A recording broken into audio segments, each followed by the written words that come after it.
Jai Shri Ram. Yesterday I was at Ramakrishna Mutt, Lower Tank Bund, because I filled up a form for being a volunteer. And interestingly, I was called once, I took it lightly, and next week again they called me. And I told them very frankly that if I am invited, I should be given time to speak at length on Bhagavad Gita and Rama because that's my research. And I was told, yes, yes, we need people like that. And I've been doing research for the last 30 years, by the way. So I said, and I was told by one person who's possibly the in charge there or something, his name is Puneet Rao or something. So he said, yes, yes, sir, we need resource person. So I went there. And well, I was aghast at 5 o'clock. There was hardly anybody, there was nobody. And I had to repeatedly ask the office staff. Then finally, one person took the initiative, and then there are wonderful infrastructure is excellent. I thought I will be invited into a nice hall which has air conditioning and a big screen, and instead of that, and there are many such halls. Finally, one person ushered me into a dark, big hall with no chairs and some carpets there.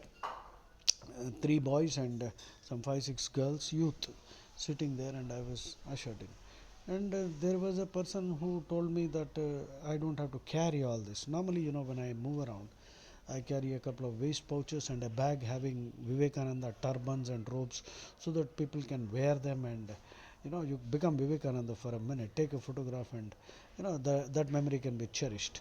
I've been doing this for years now. Many of my students, their parents love those photographs.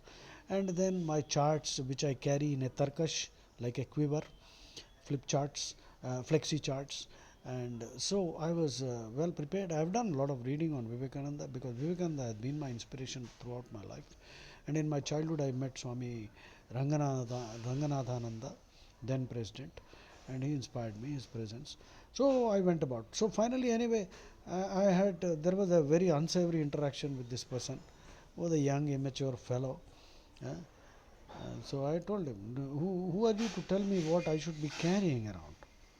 And then he put a chair for me somewhere. And then he sarcastically asked, will you be comfortable here? I said, I'll be comfortable wherever there are Ram Bhaktas. And finally they gave me, then let's go up to another room. So there was a small room where only boys were there.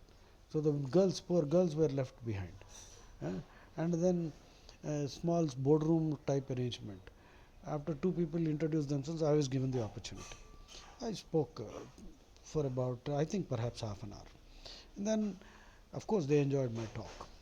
I take pride in being a good speaker, and I have done sufficient research. Then at one point, I repeatedly also asked them that I hope they have time. And many new volunteers were also. The total was maybe 10 to 12 people, not more. So I told them, you see, that fellow volunteer, that I'm coming 30 kilometers away from here. I would honestly like to be given some time. Now, finally, I told them, you see, Lord Krishna delivered six Bhagavad Gita, six Gitas. And incidentally, I also told them that the actual original Bhagavad Gita contains 745 verses and not just 700. And I asked a rhetorical question, who gives anybody the right to edit what Krishna said? So, all the organizations which are publishing Bhagavad Gitas contain only 700 slokas. So, and then I went on to say that, of course, I'll tell you quickly the six Gitas. At that point, this immature fellow, who is supposed to be the leader of this volunteer group, told me that Swamiji said there is no time. I said, thank you very much. I said, finally, I thank you for giving me whatever little opportunity you had. I given me time, and then I left. It is, I think it is very sad that it has become cult like Abrahamization of this organization. I do totally bureaucratized. हाँ? बोलने की तमीज़ नहीं है. I am sure if Vivekananda were alive today, he will frown on all this that is going on here. We don't need more and more admirers of Vivekananda. We need people who can live up to Vivekananda's ideals. They have made a real caricature of the whole thing, right? The infrastructure is wonderful, but anyway, that was my experience. Now, before I went, I decided I'll brush up my Vivekananda information. So I asked ChatGPT. Eh? I'm talking about Vivekananda to an audience of youngsters. Can you help? This is what Chat GPT said. I can help a great deal with youngsters. Vivekananda should not be presented as a marble statue with a turban. That is the quickest route to spiritual anesthesia. Wonderful. That's exactly what I was also. Present him as a young man on fire, restless, intellectually rebellious, physically vigorous, compassionate, funny, courageous, and unwilling to accept second hand answers. Hey Ram. Finally, I even commented offhand, obiter dictum, well, making sure that everybody heard me. ये कहाँ आ गया मैं, ये कहाँ आ गया राम, ये बोलने की तमीज़ नहीं है इनको. And of course, in the 30 minutes which I spoke, I told them also, because this person, he was getting up with his cell phone, he was looking into it. I quoted from the Puranas. अश्रद्धधाने विमुखे अपि अशृण्वति यश्चो उपदेशः शिवनामापराधः. नहीं, कुछ समझ में नहीं आता यार, क्या करें यार. The question for young people is not, was Vivekananda great? That is settled history. The real question is, what would Vivekananda do to us if he walked into this room today? Wow. He would probably confiscate a few excuses, smash a few mental cages, interrogate our borrowed opinions, tell us to stand upright and ask, what are you doing with this magnificent accident called youth? Hey, wonderful. I can help you build the talk around 10 explosive themes. Strength. Famous message, his famous was not spiritual weakness but strength. Strength is life, weakness is death. Young people need to hear that confidence is not arrogance. Physical fitness, mental toughness, intellectual courage, and moral backbone, all part of strength. Questions to throw at them. Are you becoming stronger with every passing year, or merely more informed and more fragile, more bureaucratic, more cult like, and fully Abrahamized? And glorifying the founders and singing anthems, canonizing like the Christian church does. I do believe Ramakrishna Paramahamsa is an Amshavatara of Bhagwan, and perhaps Vivekananda is an Amshavatara of Shiva. But Ram को छोड़ के क्या भजन यार, कहाँ राम राम कहाँ टाय टाय. Yeah? Narendra Nath Datta did not begin as a blind believer. He questioned, he doubted, he challenged. The famous question was, have you seen God? Imagine a youngster asking that question today. Hmm?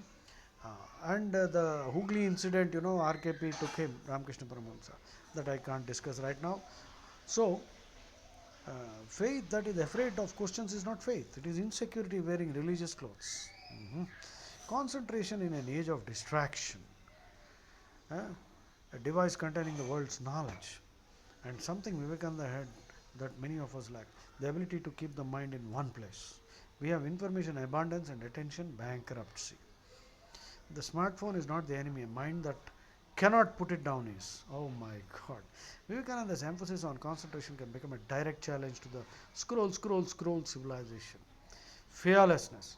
Fear of failure, fear of rejection, fear of ridicule, fear of parents, fear of social media, judgment, fear of being ordinary, fear of missing out. Vivekananda's prescription: face the terrible, dare the impossible. Face the terrible, dare the impossible. Face the brutes is an interesting incident in his life. Ask them, what would you attempt if you knew that failure would not make you smaller? Oh my God. I am going to take Rama to the whole world. You are not a helpless victim. One of his most revolutionary messages was the divinity and potential within human beings. You are a miserable sinner. Remain terrified. That's not the message. Amrutasya putraha. Shunvantu vishve amrutasya putraha aye dhamani divyani tastu. That's what I said. I told them this also. You have forgotten what you are capable of. This is enormously relevant to youngsters drowning in comparison. Instagram says, look at everyone else. Vivekananda says, look within. Discover your own center. Be anchored in Gita. Religion is not escape from life. This is vital. Vivekananda did not advocate running away from the world merely because life is difficult. Real spirituality should produce courage, compassion, clarity, responsibility, service, self-mastery. If religion makes a person more superstitious, cowardly, intolerant and dependent, something has gone badly wrong in the laboratory. Serve human beings. His vision of spirituality was not confined to rituals. The hungry person, the uneducated child, the suffering neighbor. They are not distractions from spirituality, they are its examination hall. A young person can ask, what problem is my society in my society makes me angry enough to devote part of my life to solving it. That is Vivekananda territory. Muscles and meditation. This will appeal strongly to youngsters. Vivekananda himself valued strength and vigor. The old caricature of a spirituality as sitting weakly in a corner, waiting for enlightenment to arrive by courier, would have amused him. The integrated human being needs a strong body, disciplined mind, a compassionate heart, an independent intellect, a fearless spirit. Not merely a six pack with no purpose, nor a library with no courage, nor spirituality with no stamina. Individuality. Young people are pressured to copy influencers, celebrities, friends, ideologies, religious fashions, political fashions. Vivekananda can be presented as the great advocate of awakening one's own powers. Ask, are you living your life or are you performing a character assembled from other people's expectations? A devastating question for youth. The audacity of a young Indian. Then comes the Chicago movement. Do not merely narrate it as he went to America, gave a speech, everybody applauded, curtains down. No. The deeper story is astonishing. A young Indian monk with enormous uncertainty and hardship behind him stood before a global audience and spoke with civilizational confidence. Not groveling, not apologizing for being Indian, not shouting that everyone else was inferior. That is subtle magnificence. Confidence without arrogance, identity without hatred, openness without servility. That lesson is desperately relevant today. They didn't even thank me after my small talk. I felt relieved, thank God that I don't belong to this association. This is so Abrahamist. eh? I am on my journey to serve Rama and do Ramakarya. I call myself Ramakarya Dhurandhar, which is a term Hanuman used to describe himself, and with his kind permission, I borrowed that name. RKD is my war name. A possible structure for you to talk. I'm sure these chaps would not have conveyed this to their higher bosses that here is a guy who seems to be capable of delivering wonderful talks. No, I don't think they will do that. Possible structure for your talk. Act 1. The young man who refused easy answers. Narendranath, the question, have you seen God? The audience immediately meets a human being, not a statue. The young man, Act 2. Young man who discovered his strength. Ramakrishna, inner struggle, search, transformation. Act 3. The man who shook the world. India, wandering, encounter with poverty, Chicago, global mission. Vivekananda enters 2026. Then turn sharply towards an audience. My young friends, forget for a moment what Vivekananda did. What are you doing? Now discuss distraction, anxiety, addiction, comfort, physical weakness, herd mentality, lack of purpose, social media comparison, fear of failure. Eh? And I have done the Purva Paksha of RK Mutt also. They don't address Hindu issues. They don't have the courage to openly call out both the desert cults. Their holy books are full of lechery, butchery, treachery. Vivekananda did not mince any words. He openly trashed them. But these people, they do the exact opposite. They are celebrating Christmas and Prophet Muhammad's birthday, peace be upon him. Do Muslims and Christians celebrate Vivekananda's birthday or Ram Navami? And no, na. I don't know why this slavery continues. Uh, uh, the challenge. End not with admiration but a challenge. Something like, don't put Vivekananda on a pedestal so high that his life becomes irrelevant to yours. Bring him down from the pedestal and into your bloodstream. Question fearlessly, think independently, train your body, discipline your mind, serve somebody, stand up after failure, refuse to live as a frightened copy. The world does not need another admirer of Vivekananda. It needs a generation that makes his faith in human potential come true. My strongest suggestion for youngsters, let us make this interactive, proactive, humorous, and psychologically contemporary rather than a chronological biography. Wow.